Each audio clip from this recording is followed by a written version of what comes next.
Hello everyone, welcome to our classes. Students, आज का first question हमारे सामने है, are the following set of order pairs are functions, if so examine whether the mapping is injective और surjective. तो सबसे पहले मैं आपको ये बता दूं इंजेक्टिव सर्जेक्टिव का मीनिंग क्या होता है। आप सबको पता होगा जो इंजेक्टिव है उसका मीनिंग 1-1 चेक करना हुआ।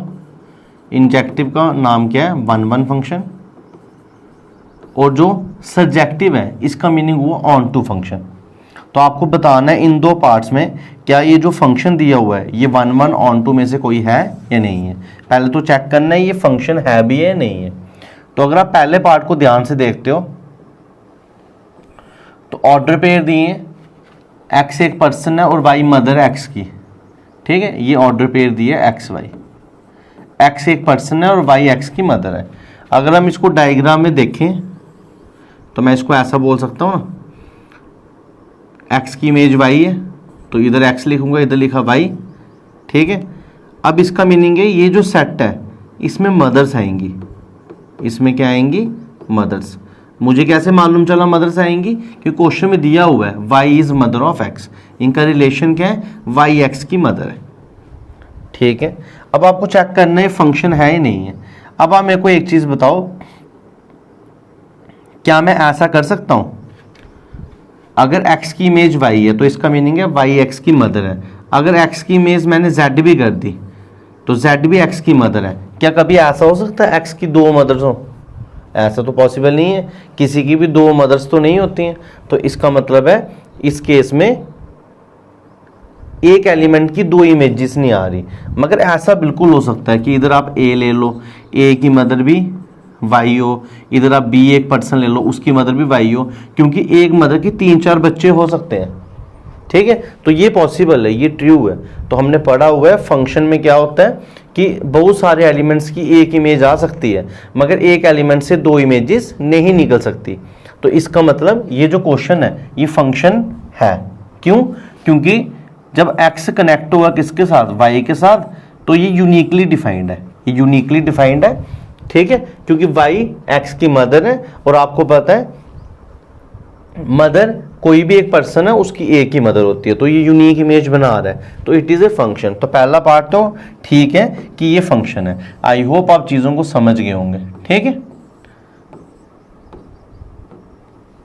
तो फर्स्ट पार्ट में मैं बोल दूंगा इट इज फंक्शन।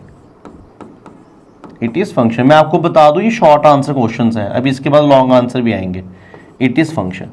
अब आपको चेक करना है क्या ये इंजेक्टिव है, मतलब क्या ये 1-1 है। तो ऐसा बिल्कुल नहीं है, क्योंकि आप लिख सकते हो अपनी लैंग्वेज में भी। अगर आपने इधर एक पर्सन ओ लिया, ए है, तो एक्स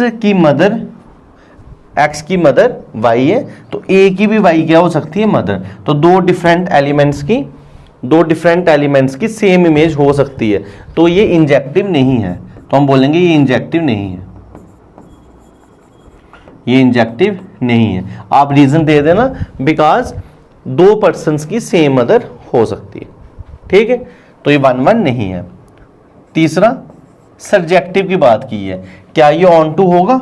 क्या ये ऑन टू होगा वो भी मैं आपको बता देता हूं। देखो, जो इसका ये कोडोमेन सेट है ये सेट ऑफ मदर्स है। जो ये कोडोमेन सेट है ये सेट ऑफ मदर्स है। ठीक है, अब इसके अंदर सिर्फ मदर्स ही बैठी हैं, तो अगर वो मदर्स हैं तो उनका कोई ना कोई चाइल्ड तो होगा। तो हर एलिमेंट्स की क्या होनी है? प्री इमेज आनी है। तो ये सर्जेक्टिव है, ये सर्जेक्टिव है। तो आपको कैसे लिखना है? आपको लिखना है जो कोडोमेन सेट है वो सेट ऑफ मदर्स है। अगर कोई भी पर्सन एक आप इधर से ले रहे हो वो मदर है, तो उसका मतलब उसका कोई ना कोई एक चाइल्ड तो होना ही होना है। इसका मतलब ये जो एलिमेंट है ये प्रीवियसली इस सेट में किसी न किसी के साथ एसोसिएटेड है, मतलब हर एलिमेंट्स की क्या है? प्री इमेज है। तो हम बोल सकते हैं ये फंक्शन है, ये इंजेक्टिव नहीं है और ये सर्जेक्टिव है।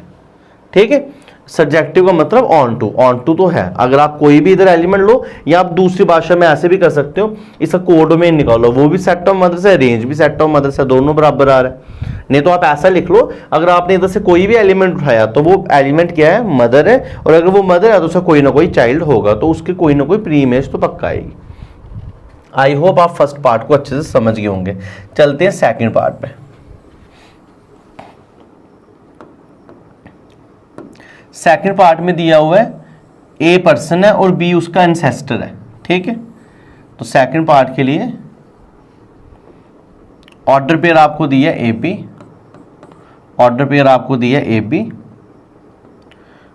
तो जो ये ए है ये कोई भी पर्सन है और बी उसका एंसेस्टर है।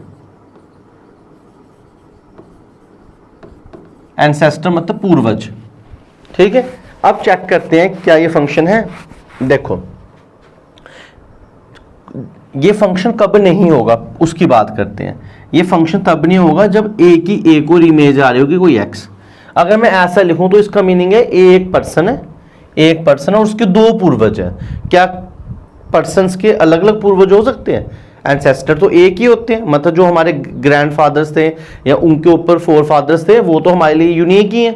तो ये यूनिक इमेज ही बनाएगा, कभी भी ऐसा केस नहीं होगा। तो ये भी फंक्शन है, ये भी फंक्शन है क्योंकि एंसेस्टर यूनिक होते हैं। तो इसका आंसर भी क्या है? It is function.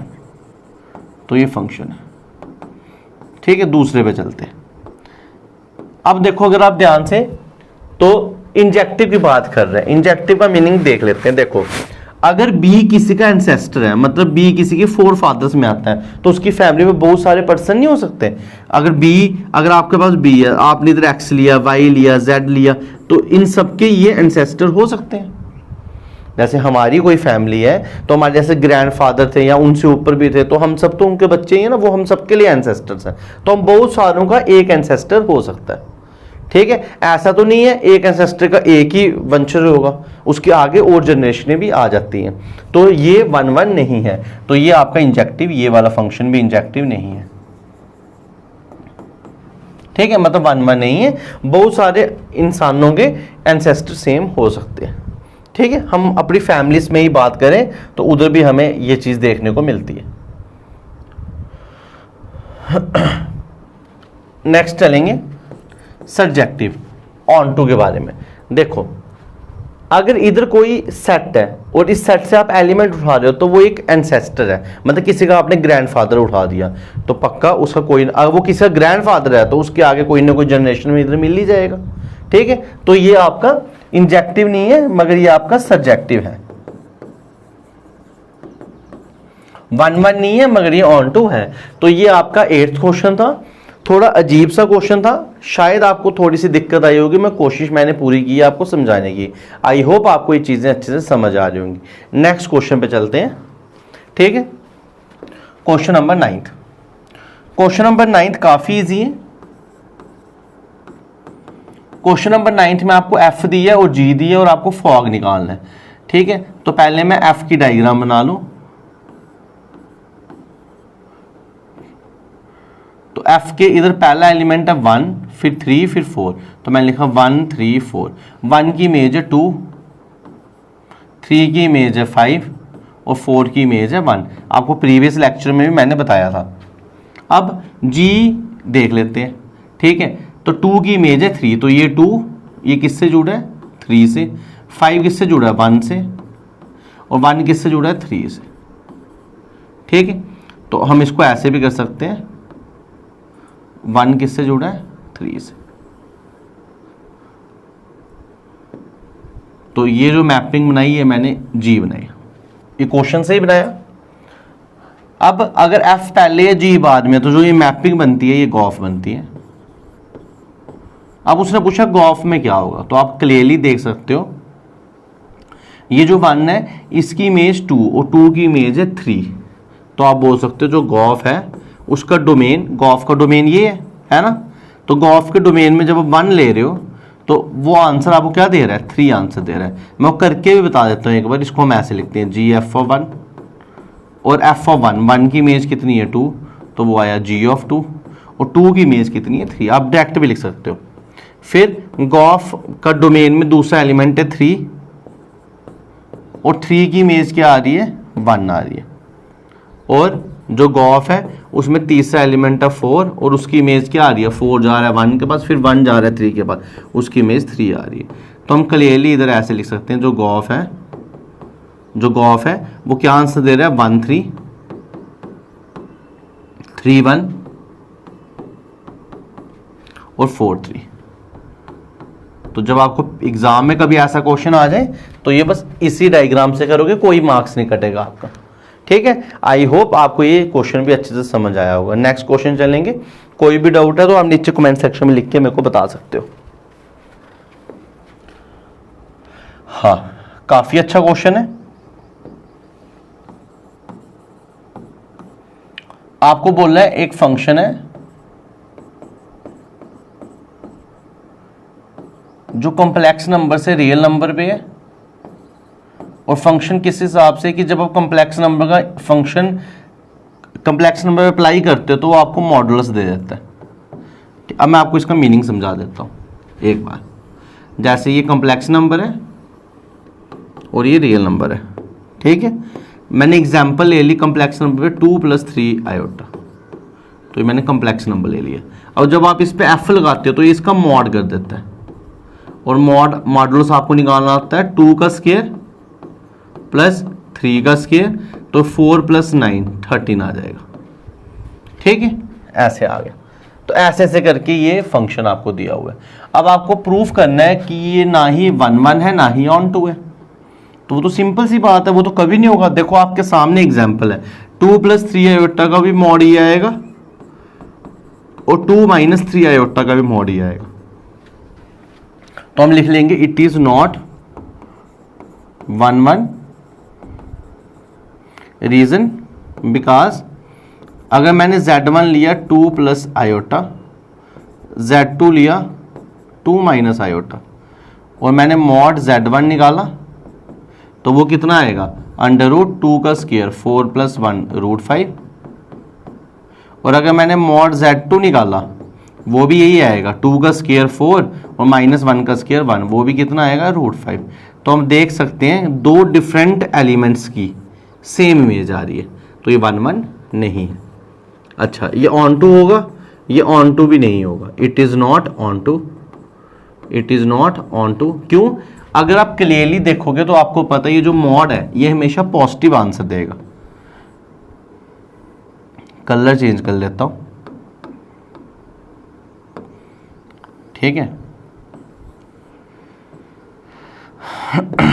ये कॉम्प्लेक्स नंबर है और ये रियल नंबर है, ठीक है।